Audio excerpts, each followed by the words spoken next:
Again, it's a finished work. What is a finished work? He did the works that he was called to do. Jesus is our example. So every single one of us has works that the Father has put inside of us for us to do and finish. The only way that I can finish the things that he's called me to do is if I live in communion with Holy Spirit. Yes. Paul is another example. You only see Jesus and Paul talking about this. Paul says, I have finished my race.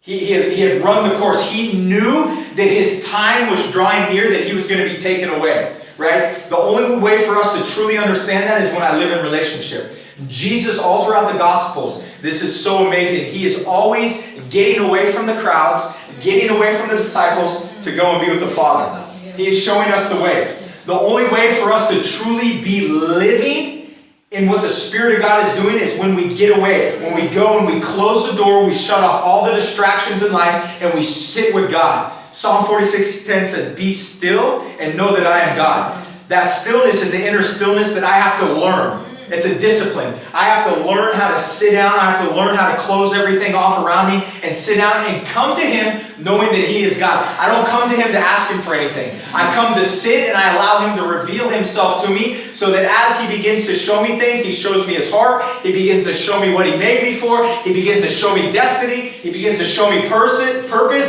And then all of a sudden I take what I see and I mix it with faith, because without faith I can't please him. Yes. And when I come to him, I must believe that he is. He is what? He is I am. Yeah. Everything that you could ever imagine, everything you could ever dream of, he is. That's who he is. I must believe that he is. All things are possible to him to believe. So we have access to everything. There is nothing that can come in our way that can overcome us. Right? So as I spend time with him, he begins to download these things in me. I mix those things with faith. When I mix those things with faith, all of a sudden it pleases him, and all of a sudden he starts rewarding my life. What are these rewards? The rewards are joy. These rewards are peace. These rewards are the fullness of the Spirit. These rewards are also ones that are being stored up for us in heaven, right? Because our treasures are supposed to be being stored up there. So when we get there, we have all these treasures to partake of. That's the reality of a kingdom life, right? Everything that I have is to be poured into the kingdom, right? Because then the kingdom is multiplied and those treasures are stored up. So we have finished work of the cross. Jesus makes a way to bring us back into right relationship with the Father through his blood. The veil's torn from top to bottom, which is also his flesh. He gives us a way into that holy place so that we all as sons and daughters can live in the presence of God all the time. Right? And he makes it so easy for us because we are the temple and he lives inside of us. So I have to learn how to close my natural eyes and how to look with my spiritual eyes and look at the face of Jesus all the time. Because when I actually start getting still and getting quiet, I can actually live in constant contact with him by his Spirit. Everywhere I go, I'm actually looking at Jesus while I'm in the natural right now. And he begins to show me things in the atmosphere. This is what he wants to do with all of us. It's not just for some of us, right? He's given us all this access. We just have to cultivate relationship, right? If I'm truly going to get to know you, I have to actually go and spend time with you. And as I spend time with you, I start learning your character. I start learning your nature. All of a sudden, I start understanding his voice, right? He, as the shepherd, the sheep know the voice and they'll follow him because it's like, oh, this is the Lord speaking to me, right? The Lord is constantly speaking to us. So that finished work happens, gives us access. He dies, the death, the burial. What that happens is he overcomes, right? As he hangs on the cross and gives up the Holy Spirit, he finishes his work. He defeats the enemy. He takes back the keys, the dominion, the authority, the power. The resurrection. Resurrection life is there is no more death.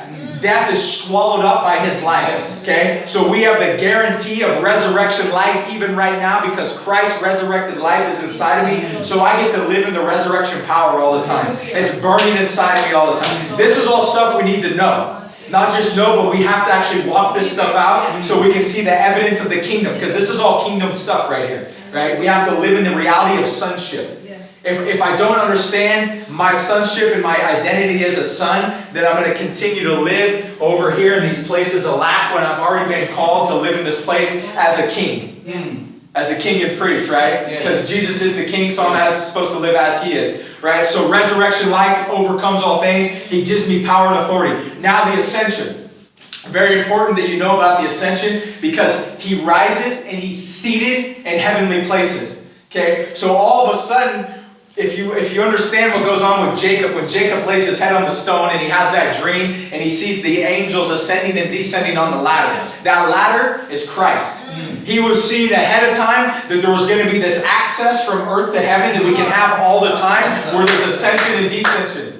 Amen. So all of a sudden Christ becomes this access, this ladder, where we can actually have ascension and descension continuously. And what happens is we start bringing down the reality of us living on earth and heaven, because now that he's ascended and he's seated, all of a sudden he brings us into the reality of living on earth as it is in heaven. Right? So as we speak, we're actually speaking from the throne room as a priest. A priest, the first thing the priest does, because we all have to understand that that's part of our nature too, is living as priests. A priest, the first thing he does is he ministers before the Lord. He serves before the Lord. And as I present myself here and I start serving before the Lord, all of a sudden the Lord begins to reveal and put his heart in me. As I minister here, all of a sudden I turn from here and I start releasing heaven on earth.